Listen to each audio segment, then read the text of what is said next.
3.3 का ये 5वां सवाल है। कौन सा बाबू? 5वां सवाल है। तो ध्यान से समझेंगे और सीखेंगे। इसको हम प्रतिस्थापन विधि से हल करेंगे। कौन सा विधि? प्रतिस्थापन विधि। तो यहाँ पर लिख देते हैं ताकि अच्छी ढंग से समझ में आ जाए।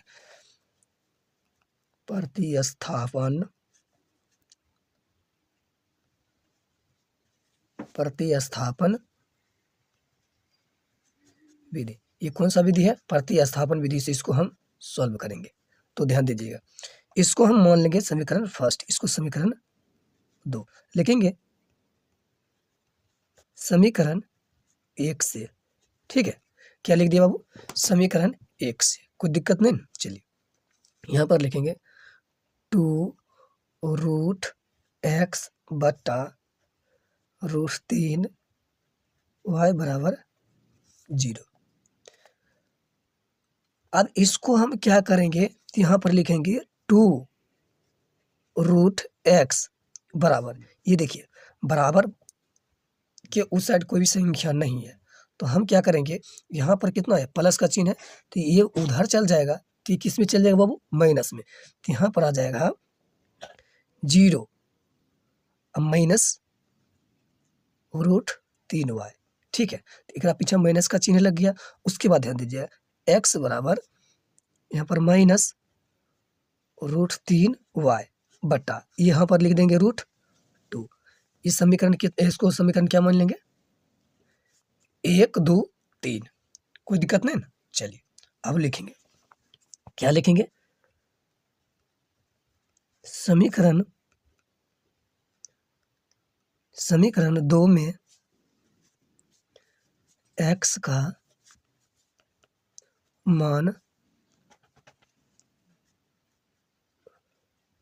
रखने पर, ठीक है, लिख देंगे। तो यहाँ पर यह है रखने पर। अब यहाँ पर हम क्या लिखेंगे? √3x प्लस √8 y बराबर 0। अब जहाँ x है उस जगह पर हम वहाँ पर मान रख देंगे ताकि आपको अच्छी ढंग से आ जाए। तो यहाँ पर √3, यहाँ पर लिखेंगे माइनस √3 बटा 2 इसको ब्रैकेट बंद कर देंगे और यहाँ पर लिखेंगे प्लस में √8y बराबर 0। कोई दिक्कत नहीं? चलिए अब देखिए, काटने वाला है तो काट देंगे, नहीं काटने वाला है इसको छोड़ देंगे। ठीक है, तो ध्यान दीजिएगा। अब हम क्या करेंगे? तो ध्यान दीजिए, अब इस दोनों को गुना कर देते हैं। गुना करेंगे 3 तिहाई 9, यहाँ पर आ जाएगा -9y बटा √2 प्लस 8y बटा 1 बराबर 0। कुछ नहीं, तो अब इस दोनों को क्या करेंगे? एलसीएम ले लेते हैं ताकि अच्छी ढंग से समझ में आ जाए। तो यहाँ पर आ जाएगा √2, तो यहाँ पर आ जाएगा माइनस √9y प्लस, अब इसको करने गुना कर देंगे तो कितना हो जाएगा? √16। कितना हो जाएगा बाबू? √16y बराबर 0। अब इसमें से दोनों को घटाएंगे, एगो प्लस में है एगो माइनस में।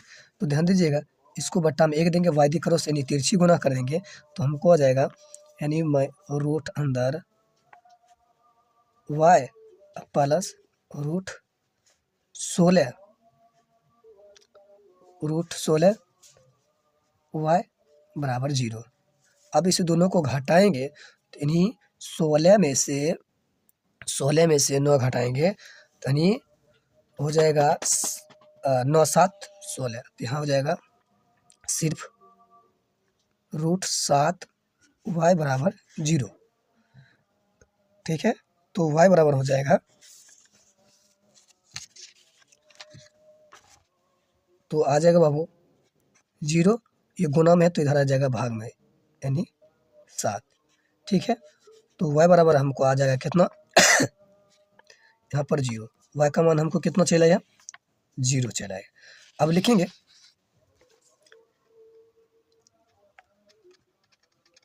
समीकरण 3 में y का मान रखने पर, अब y का मान रखेंगे तो चलिए रखिए, तो यहाँ पर हो जाएगा x बराबर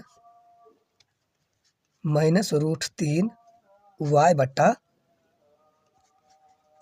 2, तो x बराबर -√3 गुना y का मान 0 बट्टा 2 हो जाएगा। तो x बराबर किसी भी संख्या को 0 से गुना करेंगे तो वह संख्या 0 होता है, और उसके बाद √2, तो x बराबर हमको कितना आ जाएगा बाबू, यहाँ पर 0। तो इसके बाद ध्यान दीजिएगा कि y का मान भी हमको 0 आया और x का मान भी हमको 0 आएगा।